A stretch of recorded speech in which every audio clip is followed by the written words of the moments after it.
Pero la mayoría, y a pesar de que algunos datos indican experiencias positivas, la evidencia muestra que las experiencias son predominantemente negativas y frecuentemente con consecuencias adversas. Conclusiones.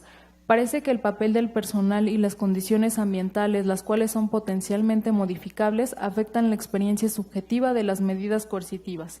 Hubo considerable heterogeneidad entre las experiencias de los participantes a las medidas coercitivas y los diseños de estudio.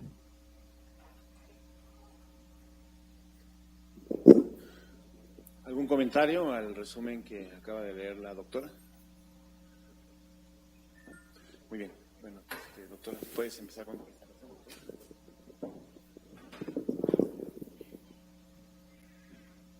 Buenos días. Mi nombre es Angélica García, soy residente de tercer año y el día de hoy voy a presentar la sesión bibliográfica con el título Variables Associated with the Subjective Experience of Coercive Measures in Psychiatric Inpatients, a Systematic Review.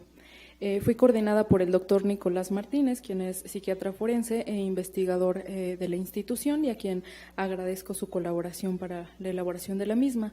Asimismo, quisiera agradecer a los participantes invitados, quienes fortalecerán con sus opiniones la sesión bibliográfica. El objetivo principal del artículo fue determinar los factores que afectan las experiencias subjetivas del paciente hacia las medidas coercitivas, considerando no solo sus percepciones, sino incluyendo las perspectivas, las impresiones y opiniones que tenían respecto a este tipo de procedimientos.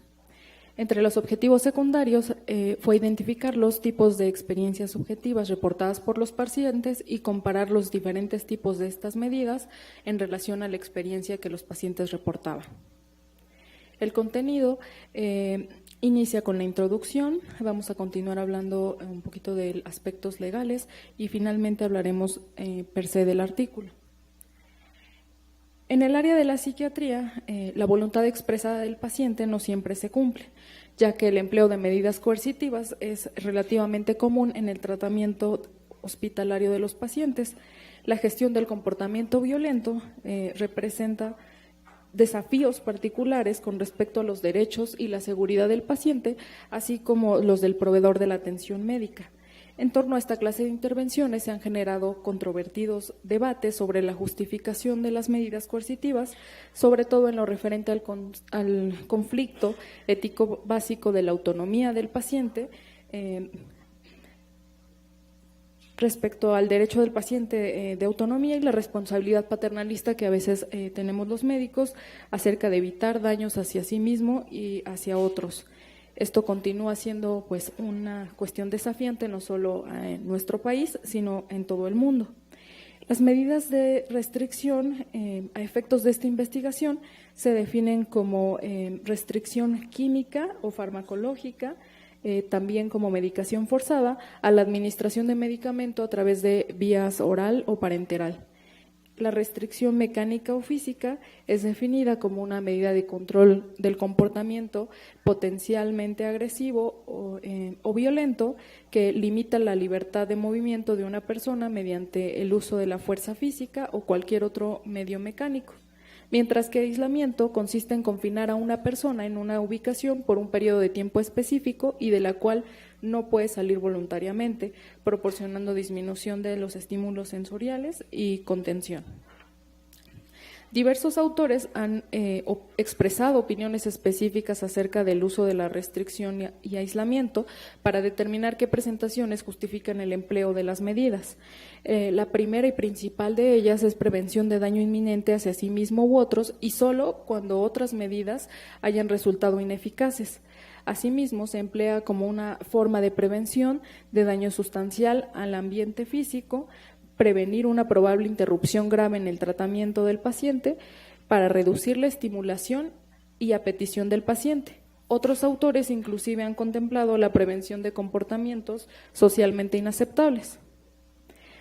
Entre las contraindicaciones para restricción encontramos como la principal de ellas encefalopatías que pudieran agravarse por la disminución de la información sensorial, su empleo como un sustituto de tratamiento o castigo, como una respuesta a un comportamiento desagradable o al rechazo del paciente a realizar cualquier actividad, a conveniencia del personal e inclusive cuando el paciente llega a experimentarlo como un refuerzo positivo para la violencia. Las recomendaciones del proceso de restricción acorde a la Joint Commission en 2016 nos mencionan como directrices y normas que el proceso de restricción o aislamiento solo debe utilizarse cuando esté clínicamente justificado y previo a considerar otras opciones de tratamiento menos restrictivas. Para ello, los pacientes van a tener evaluaciones continuas por parte del personal médico o personal o profesionales autorizados con un monitoreo continuo de sus necesidades físicas, teniendo en cuenta sus signos vitales, comodidad, circulación y también respecto a las necesidades psicológicas del paciente. Esta evaluación tendrá la finalidad de interrumpir a la brevedad la intervención restrictiva o lograr una reducción a una medida menos restrictiva. La restricción debe mantenerse por tiempo limitado, el cual está definido en 4 horas para adultos, 2 horas para adolescentes de 9 a 17 años y 1 hora para pacientes menores de 9 años. Al llegar al tiempo límite del empleo de la medida restrictiva, se dará inicio a un nuevo conteo, procurando que la restricción no se prolongue por más de 24 horas continuas. Asimismo, se dará aviso a los familiares del paciente que requirió de este tipo de medida. Finalmente, se debe de realizar una retroalimentación, también definida como debriefing, en el cual el paciente y el personal tienen un diálogo para tratar de que el paciente comprenda por qué fue necesario emplear este tipo de medida y tratando de adecuar esta información al nivel cultural del paciente, también para reducir el impacto emocional que esta clase de medidas puede tener y procesar mejor la experiencia, evitando que se presente trauma o angustia en el paciente. Pese a que tenemos en cuenta la comprensión de que las perspectivas de los pacientes son importantes para el proceso de la toma de decisiones, la evaluación en la calidad de la evaluación en la calidad de la atención, existen pocos estudios que nos comenten las percepciones que tienen los pacientes al respecto de estas medidas. Revisando la literatura, encontramos que generalmente las percepciones son predominantemente negativas, no son vistas de forma positiva, considerándolo una medida terapéutica. Generalmente los pacientes indicaron sentir miedo e indefensión, ya que se consideraban incapaces de protegerse a sí mismos, fuera de control o controlados por otros, y este sentimiento era particularmente intenso cuando recién habían ingresado en la unidad hospitalaria o cuando estaban poco familiarizados con el sitio en el que se encontraban. Más de la mitad de ellos inclusive mencionó impotencia, ya que consideraron eliminada su voluntad, libertad y control, percibiéndolo inclusive como una experiencia de castigo. El sentimiento de deshumanización fue más intenso en aquellos pacientes que habían sido restringidos por tiempos prolongados de tiempo y que tuvieron mayores dificultades para reconocer sus síntomas de enfermedad e inclusive cuando sintieron que el personal no estaba ocupado de sus necesidades básicas humanas. Frecuentemente existieron sentimientos de tristeza, enojo, abandono, rechazo y también de vergüenza posterior al evento. La ansiedad fue otro tema predominante entre las percepciones, encontrándose aprensivos o en pánico después de la experiencia. Esto hace referencia a la recreación de experiencias desagradables pasadas e inclusive puede funcionar como un proceso de retraumatización de experiencias de abuso en la infancia.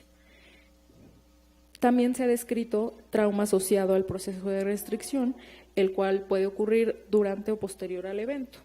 Esto se afecta en 3 temas principales. En primero de ellos, en su sentido de autonomía, después en el sentido de la capacidad para confiar en sí mismo y en otras personas, y finalmente intensificó el sentimiento de aislamiento y soledad.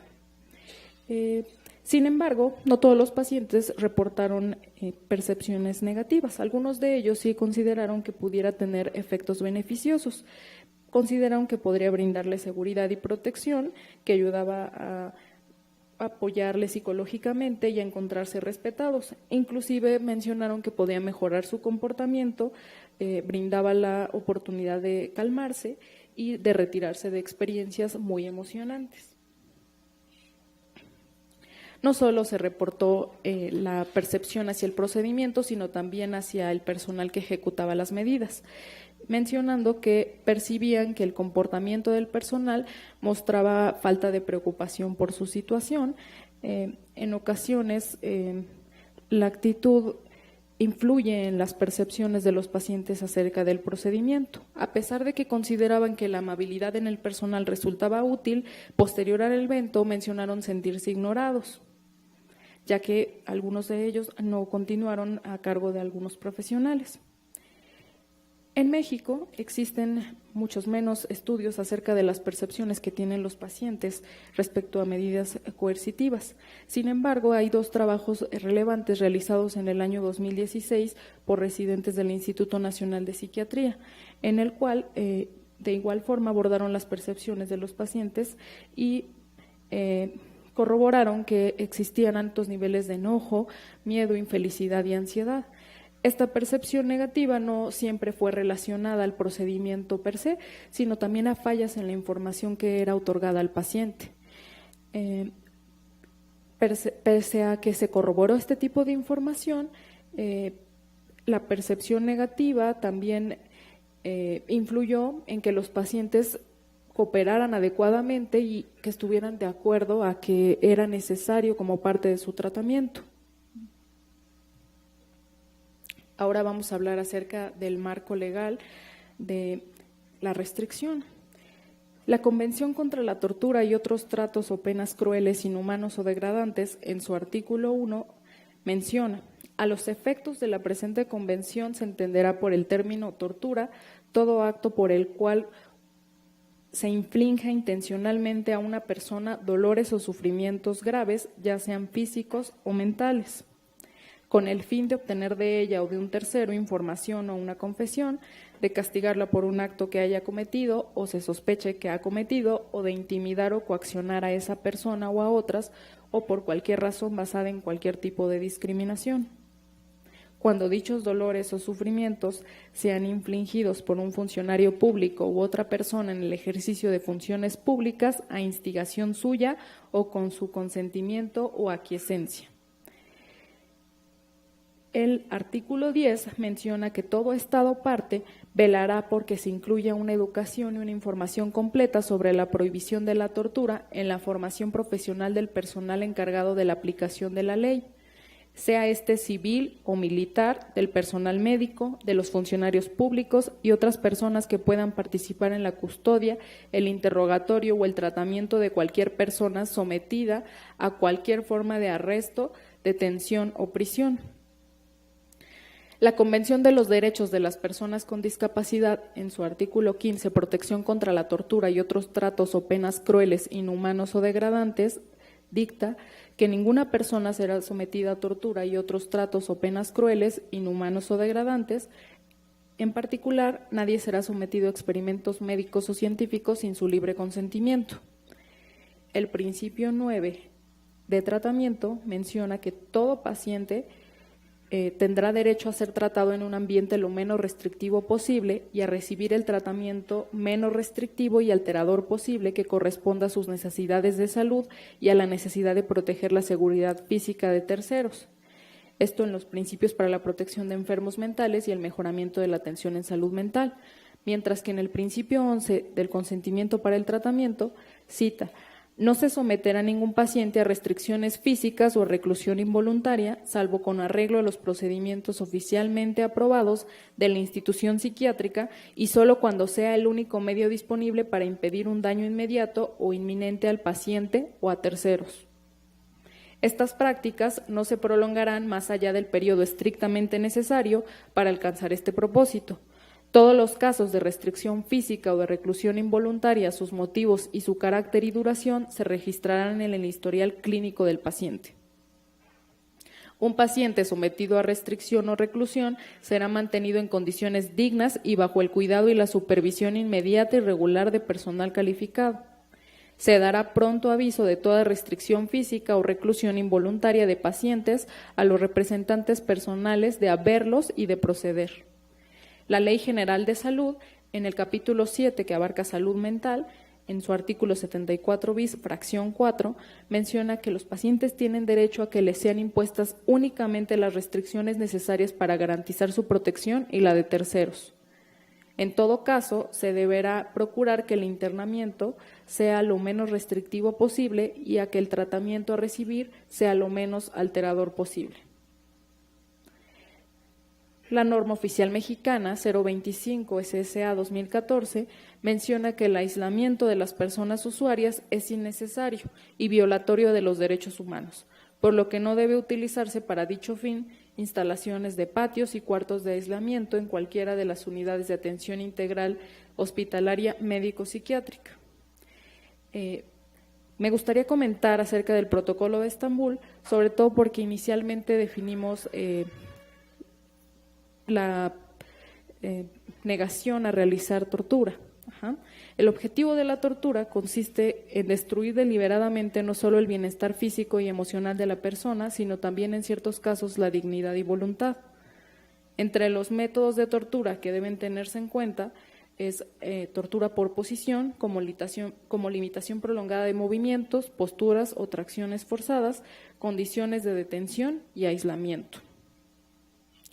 Ahora vamos a iniciar a la revisión del artículo, el cual lleva por título Variables asociadas a la experiencia subjetiva del empleo de medidas coercitivas en pacientes psiquiátricos hospitalizados, una revisión sistemática. Fue obtenido de la revista The Journal Canadian of Psychiatry, que tiene un factor de impacto de 3.42. La hipótesis del estudio fue que el proveer información a través de una comunicación adecuada, así como una interacción con el profesional proveedor del servicio, con un trato humano, respetuoso y apoyo, influyen positivamente en la experiencia subjetiva hacia las medidas coercitivas, reduciendo el impacto emocional hacia estas. El método fue a través de el seguimiento de las pautas Prisma, inclusive se contó con un registro en Próspero y consideró como criterios de elegibilidad a aquellos pacientes que habían estado expuestos a cualquier medida coercitiva, ya sea medicación forzada, restricción física, aislamiento o medicación forzada. Los estudios en donde la medida coercitiva se llevó a cabo en hospitalizaciones psiquiátricas y aquellos que tuvieran un enfoque cualitativo o cuantitativo.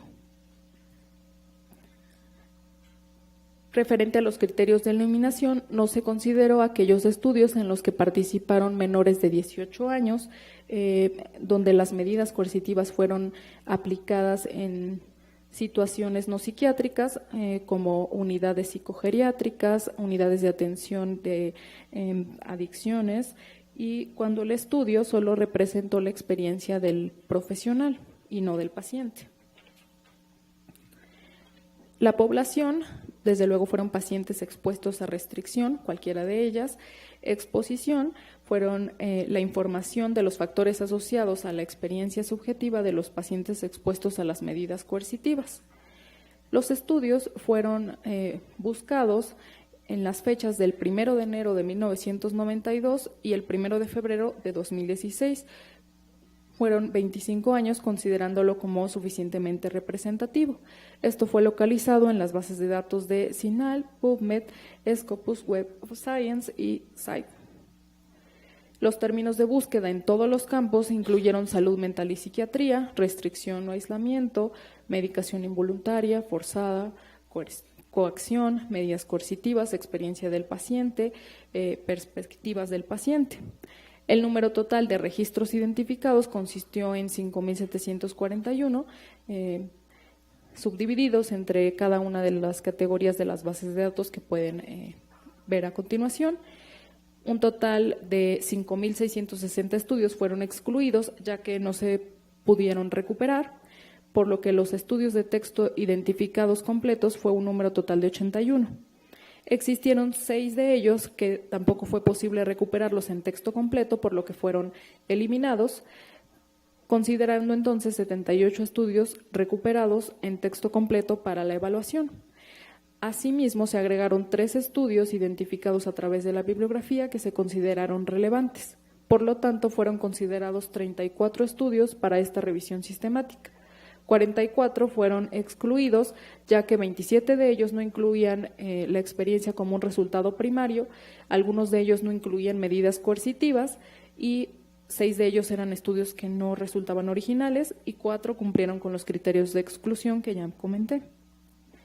El método fue una selección de estudios, revisando el resumen y el título de los estudios por 2 revisores, SAC y JGP. Cuando existió alguna controversia o duda respecto a la inclusión de cualquiera de los estudios, los revisores llegaron a acuerdos. Estas revisiones se efectuaron del 1 de marzo a septiembre de 2016 y la segunda de ellas de agosto a septiembre de 2017.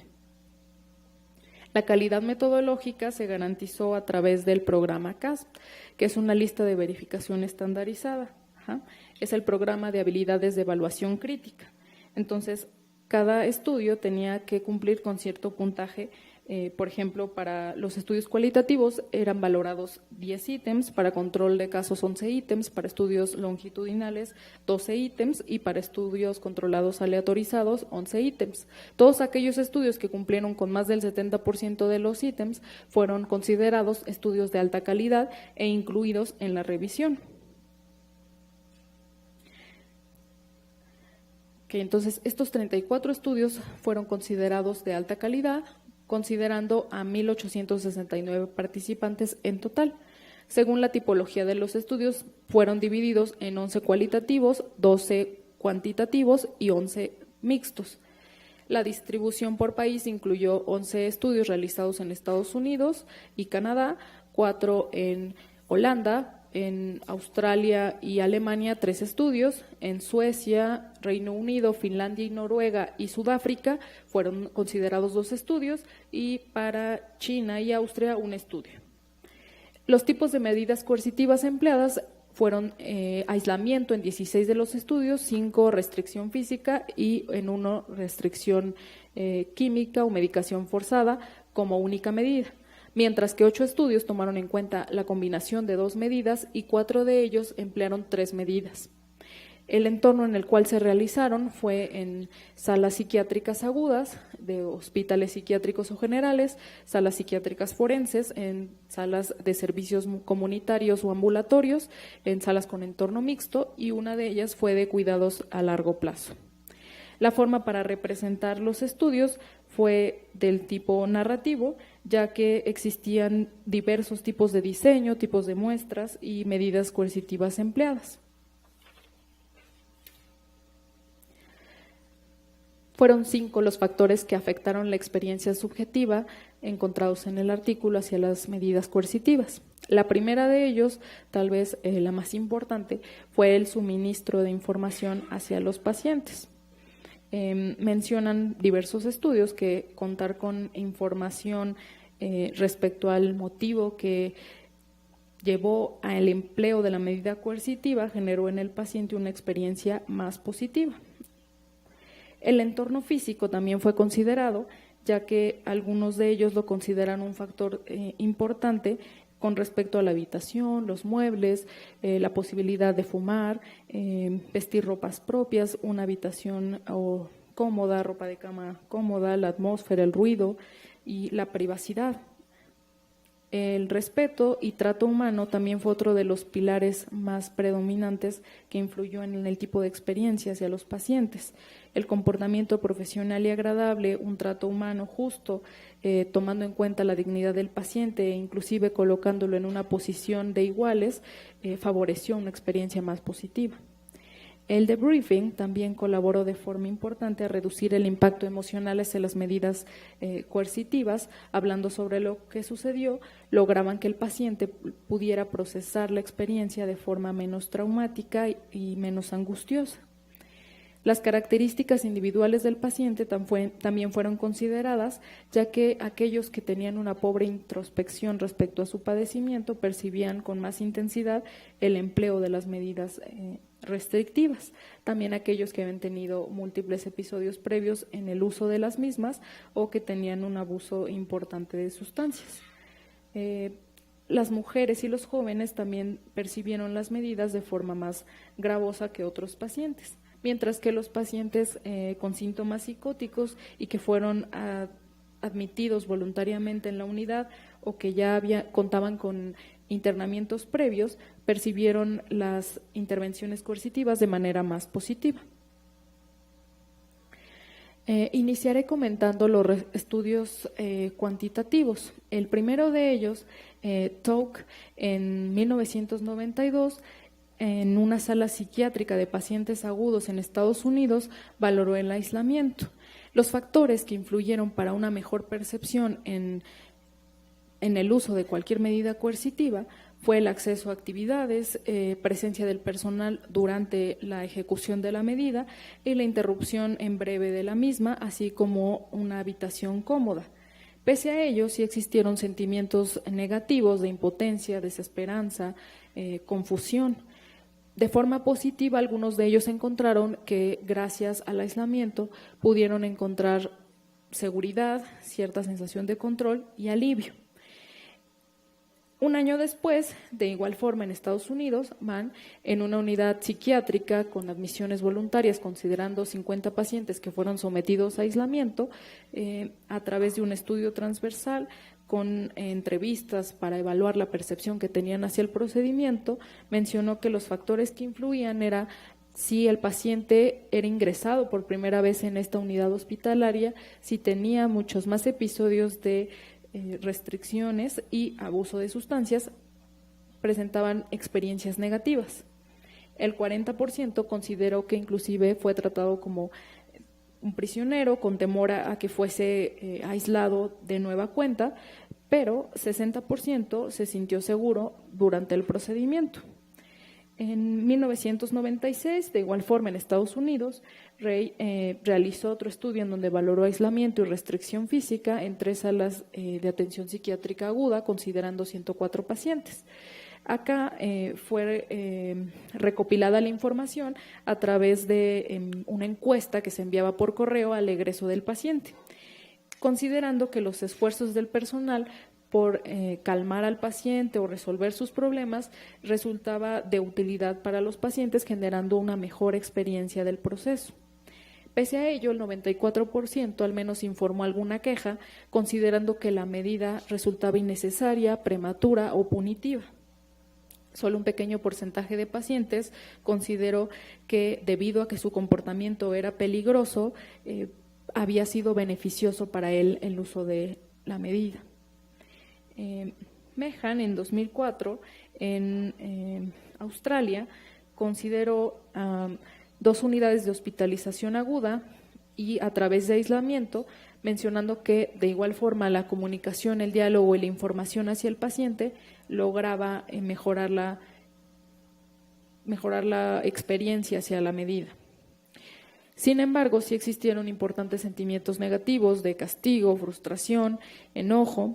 Solo algunos de ellos comentaron que el aislamiento funcionó para tener calma, para lograr expresar sus sentimientos de forma no disruptiva.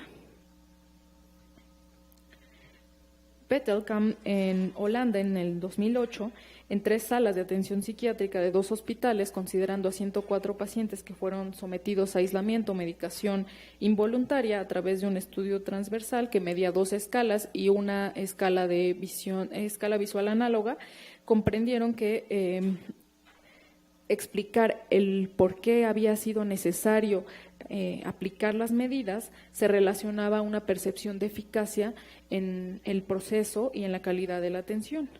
Sin embargo, también existieron experiencias positivas de descanso, seguridad, posibilidades para dormir, el de encontrarse aislados, o también cierto porcentaje, al menos 30%, mencionó sentirse solo o encerrado. Con respecto a la medicación forzada, se experimentó un efecto calmante sin olvidar los efectos secundarios asociados a la administración del medicamento, como somnolencia o impotencia. Keski-Balkan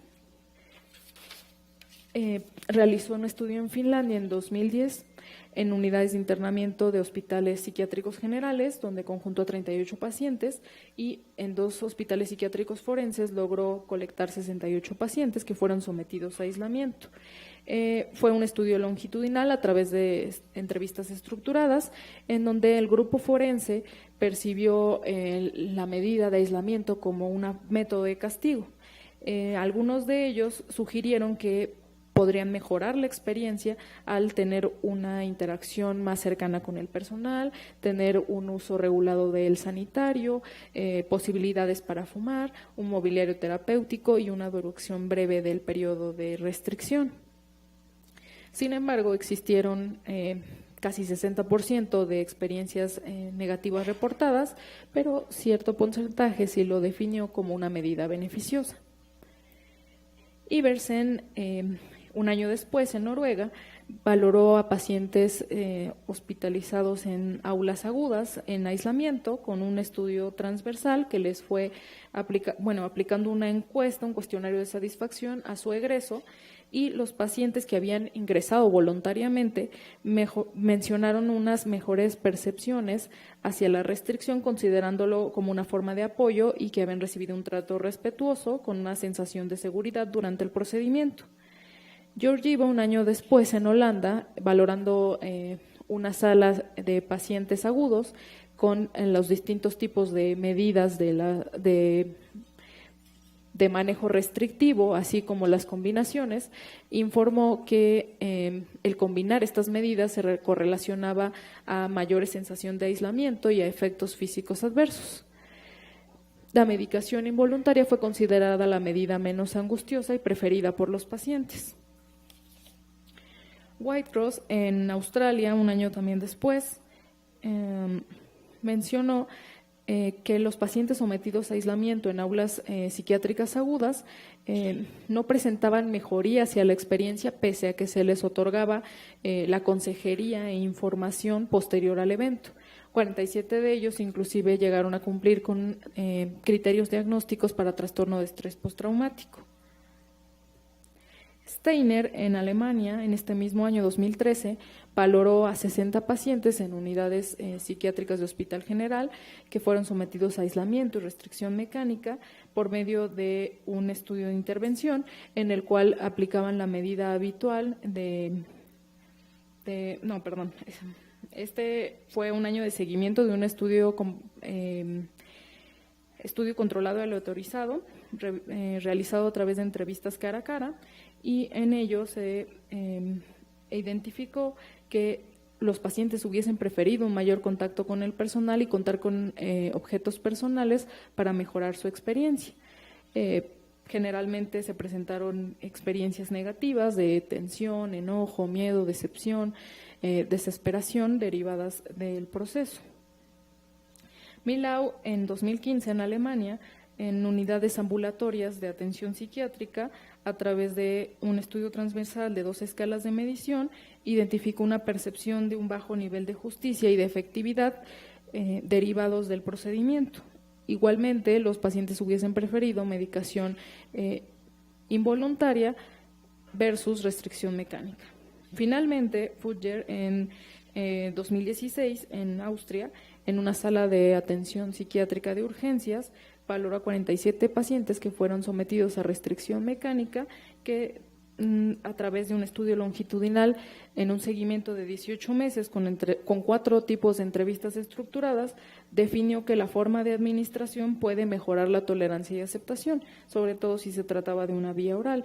Pese a ello, existieron experiencias negativas con tristeza, enojo, y al menos el 29% cumplía con criterios de trastorno de estrés postraumático antes de su egreso y 22% al mes de su egreso. Ahora vamos a comentar acerca de los estudios cualitativos. El primero de ellos data del año 92, realizado también en Estados Unidos, en el cual los pacientes fueron sometidos a aislamiento en unidades para adultos de un centro hospitalario a través de estructuras, más bien de entrevistas estructuradas.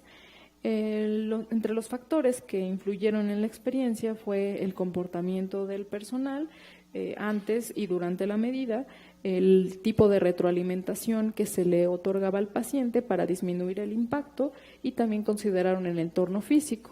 Sin embargo, los sentimientos negativos fueron predominantes entre miedo, depresión, deshumanización. En este no se identifica la presencia de ninguna experiencia positiva referida. Meehan, en el año 2000, en Australia, en 2 unidades abiertas de cuidados a pacientes psiquiátricos, valoró a 12 pacientes que fueron sometidos a aislamiento a través de la misma forma, entrevistas estructuradas, igual comentando que el proceso de retroalimentación y debriefing aumentaba la mejor percepción hacia la experiencia coercitiva. Pese a ello, muchos consideran que la medida fue arbitraria y consideraron que pudiese haber sido como una forma de castigo, que experimentaron abandono, aislamiento y depresión.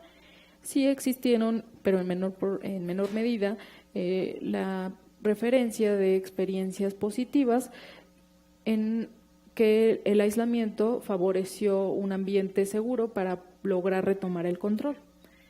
O extra, en el año 2004, en Holanda, valoró a 7 pacientes sometidos a aislamiento en unidades de cuidados a largo plazo, en el cual el estudio fue realizado 1 a 1 y los pacientes mencionaron que el contacto humano y hablar acerca de lo ocurrido durante la medida mejoraba la percepción. Pese a ello, existió impotencia, soledad, desconfianza. Holmes también realizó otro estudio cualitativo en el cual, no está, disculpen, Wynne en 2004 realizó una valoración igual de la restricción, en donde la presencia del personal mejoró la percepción hacia el procedimiento. Pese a ello, persistieron los sentimientos negativos. Snab en Sudáfrica valoró a pacientes en aislamiento y el comportamiento insensible u hostil de parte del personal favoreció experiencias negativas, a que consideran que se trataba de un castigo, a que se recreaba un entorno con violaciones a sus derechos, y algunos de ellos consideraron una sensación de calma. Kontio consideró que el trato humano y mejorar las condiciones de las salas psiquiátricas también mejoraba la percepción. A pesar de eso, sí existía cierta insatisfacción hacia el personal y a la falta de información. Fashingbauer también mencionó lo importante que resulta el proporcionar información al paciente y la retroalimentación, ya que si no existían sentimientos de sentirse ignorados o con una valoración de castigo hacia la medida. Latten igual menciona que la presencia y actitud apropiada del personal mejoraba las sensaciones de calma y seguridad, aunque también existieron sentimientos de impotencia o de sentirse excluido, avergonzado o expuesto. Ling desarrolló en pacientes con restricción mecánica que la forma de briefing y la retroalimentación mejoraba la experiencia. Sin embargo, los sentimientos negativos continuaron acerca de victimización y resentimiento hacia la medida. Holmes en 2015 igual corrobora que proporcionar información puede favorecer a que el paciente comprenda y experimente de mejor medida la restricción. Los estudios mixtos fueron conformados a través de resultados cualitativos y de entrevistas y estudios cualitativos. En general, los hallazgos fueron muy similares en respecto a que solo uno de ellos, en este caso de los veteranos de unidades de internamiento, consideraban que ya tenían respuestas o tenían la forma o conocían la manera de evitar la restricción, considerando que más bien esta se debía a factores externos incontrolables o inestables. Never también refirió que la baja percepción de la enfermedad generaba que la percepción fuese negativa, generando miedo e impotencia. Martínez fue el único que incluyó la inclusión de la familia, que favorecía que la percepción fuese más positiva. Sin embargo, los resultados negativos pues continuaron siendo reportados. Fue en menor medida, 1/3 de los pacientes consideraba que era beneficiosa esta medida. Bonner igual consideró que el ambiente podría ser favorecedor para los pacientes y si no, generaban recuerdos de los incidentes violentos previos. Hamgun consideró que el posicionamiento desigual entre la relación terapéutica médico-paciente generaba mejores experiencias hacia las medidas. Chien también comentó que las actitudes de cuidado y comportamiento del personal resultaban positivas para la experiencia. Igual forma, hubo expresión de sentimientos negativos hacia la experiencia. Solo Stolker mencionó que aquellos pacientes sometidos a aislamiento consideraban que la medida había sido beneficiosa, ya que previamente se encontraban en habitaciones con camas múltiples. Meyers también lo consideró estresante en caso de que no se brindaran informes ni reorientación durante o posterior a la medida. Y Howe mencionaba que aplicar la medida de forma más agradable posible al considerar las preferencias del paciente mejoraba la percepción del proceso. Finalmente, estos dos estudios corroboran de igual manera la información que hemos estado comentando. La discusión es acerca de que los principales factores encontrados en la percepción de las medidas fueron hacia las actitudes y las interacciones que los profesionales los proveedores de salud tenían con los pacientes, las cuales resultan modificables, y el respeto y el trato humano que el personal brindaba a los pacientes hacían del proceso una percepción más favorable hacia el tipo de medidas coercitivas. Se debe de considerar la necesidad de crear un ambiente confortable y un clima apropiado en la sala en la cual se lleva a cabo, teniendo en cuenta las características individuales de cada paciente. Y aunque algunas medidas resultan más aceptables que otras, es importante considerar las preferencias de los pacientes y, si es posible, discutirlas con ellos antes de la admisión hospitalaria. Las fortalezas del estudio proporcionan, en general la revisión proporciona una exploración detallada de todos los factores que influyen en las experiencias hacia las medidas coercitivas. Pese a ello, cuenta con múltiples limitaciones, ya que los estudios eran bastante heterogéneos, los tamaños de muestra muy discretos y los análisis de las diferentes medidas o las combinaciones resultaba en mayor complejidad para homogeneizarlos. Los estudios siempre resultan metodológicamente completos y hay que tener cuidado al interpretarlos, ya que debe considerarse el contexto en el cual se llevaron a cabo, la legislación de salud que existía en aquel país, y puede existir un sesgo importante de publicación, dado que los resultados pueden ser controvertidos a nivel ético. Los resultados negativos pudieron haber sido no publicados y eso disminuye la fidelidad de los estudios. También un sesgo de selección, a pesar de que existieron dos revisores que incluyeron los estudios. Existieron muchos instrumentos para valorar la experiencia subjetiva y algunos de estos estudios no consideraron como objetivo primario el hecho de valorar la experiencia de los pacientes. Entonces, es necesario que se realicen estudios longitudinales para valorar qué factores afectan la experiencia a lo largo del transcurso de ella. Como conclusiones, se infiere que las acciones del personal, el respeto y el trato otorgados al paciente, las características físicas y organizacionales de la unidad y el incluir informes o retroalimentación mejoran la experiencia hacia las medidas. Y bueno, esto podría mejorar la experiencia en los casos en los que de verdad es inevitable. Y bueno, esta frase acerca de la libertad con la que me gustaría concluir la presentación.